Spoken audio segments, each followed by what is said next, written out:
আসসালামু আলাইকুম। সবাই কেমন আছেন? আশা করি সবাই অনেক অনেক ভালো আছেন। আজকে আমি একদম সহজভাবে তৈরি করে দেখাবো ঝাল চিতই পিঠা।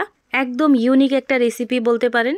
এভাবে চিতই পিঠা তৈরি করলে ভর্তারও কিন্তু কোনো প্রয়োজন হবে না, এতটা টেস্টি হয়। আর কিভাবে তৈরি করলে অনেক ফ্লেভার যুক্ত হবে এই পিঠাগুলো, সেই ভিডিওটাই আজকে আপনাদের সাথে শেয়ার করব। এখন কথা না বাড়িয়ে দেখে নেই আমি কিভাবে এই পিঠাগুলো তৈরি করলাম।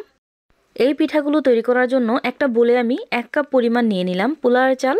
1 কাপ পরিমাণ নিয়ে নিব রান্নার রেগুলার ভাত খাওয়ার যে চালটা থাকে ওই চাল। এখন আমি পরিমাণ মতো পানি দিয়ে 2 থেকে 3 ঘন্টার জন্য এই চালটাকে ভিজিয়ে রাখব। 2 থেকে 3 ঘন্টা পর এই চালটাকে খুব ভালোভাবে আমি ধুয়ে পরিষ্কার করে এইভাবে করে নিছি। এখন এই চালটাকে খুব ভালো করে ব্লেন্ড করে নিতে হবে। ব্লেন্ড করার সময় আমি এখানে একটা পেঁয়াজ কুচি করে দিয়ে দিলাম আর দিয়ে দিলাম পরিমাণ মতো লবণ, দিয়ে দিব পরিমাণ মতো পানি। ব্লেন্ড করার সময় খেয়াল রাখবেন যেন কোনো রকম গোটা গোটা বা দানাদার অংশ না থাকে। আর এই তো দেখতেই পাচ্ছেন খুব ভালোভাবে মিহি পেস্ট করে আমি ব্লেন্ড করে নিছি।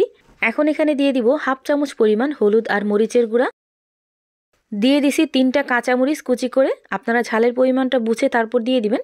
দিয়ে দিলাম ধনিয়া পাতা কুচি, অর্ধেকটা পেঁয়াজ কুচি করে দিয়ে দিলাম একটা গাজর কুচি করে রাখা, আপনারা চাইলে গাজরটা স্কিপ করতে পারেন। দিয়ে দিলাম আবার সামান্য পরিমাণ লবণ। কুচি কোনা গাজর দেওয়ার কারণে কিন্তু এই পিঠার টেস্টটা খুবই ভালো আসে। এখন সব কিছু খুব ভালো করে মিশিয়ে নিতে হবে।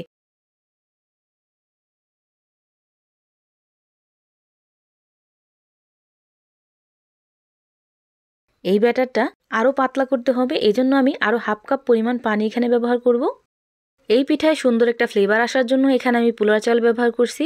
পোলার চালটা ব্যবহার করার কারণেই কিন্তু আপনার এই পিঠাগুলো ভাজার পরে অনেক সুন্দর একটা ফ্লেভার আসবে।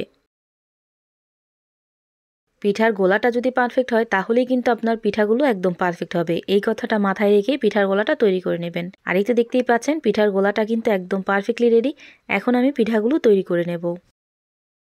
এখন আমি ঝাল চিতই পিঠাগুলো তৈরি করে নেব। এজন্য লোহার কড়াই একটা আমি আগে থেকেই বসাই দিছি। আর এই কড়াইটা যখন হাই হিটে গরম হয়েছে ওই পর্যায়ে আমি 1 চামচ ব্যাটার এখানে দিয়ে দিলাম। এখন ঢাকনা লাগিয়ে অপেক্ষা করব 1 থেকে 1.5 মিনিটের জন্য। আর এই তো দেখতেই পাচ্ছেন 1.5 মিনিট পর পিঠাটা কিন্তু একদম পারফেক্টলি রেডি হয়ে গেছে। এখন আমি এই পিঠাটা উঠিয়ে নিব।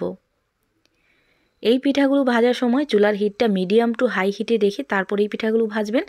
যদি লো হিটে থাকে তাহলে কিন্তু পিঠাগুলো একদমই ভালো হবে না আর একদমই ফুলকো ফুলকো জালিদার হবে না। এভাবে আমি সবগুলো পিঠাই তৈরি করে নেব।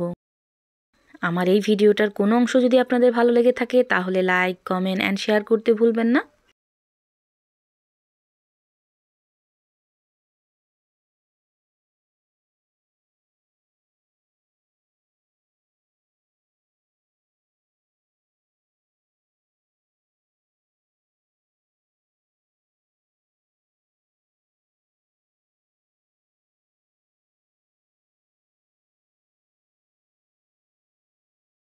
আর এই তো দেখতেই পাচ্ছেন তৈরি হয়ে গেল মজাদার ঝাল চিতই পিঠা।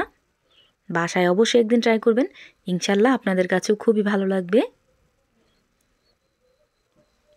এখন আমি এখান থেকে একটা পিঠা আপনাদেরকে ভেঙে দেখাচ্ছি যে কতটা পারফেক্ট হয়েছে। আমার এই ভিডিওটা যদি ফেসবুক পেজ থেকে দেখে থাকেন তাহলে আমার পেজটা ফলো দিয়ে রাখবেন। আর যদি ইউটিউব চ্যানেল থেকে দেখে থাকেন তাহলে আমার চ্যানেলটা সাবস্ক্রাইব করে পাশে থাকা বেল আইকনটা বাজিয়ে দিবেন। তাহলে আমি প্রতিদিন ভিডিও ছাড়লে আপনাদের কাছে খুব তাড়াতাড়ি পৌঁছে যাবে। সবাই ভালো থাকবেন, সুস্থ থাকবেন। আল্লাহ হাফেজ।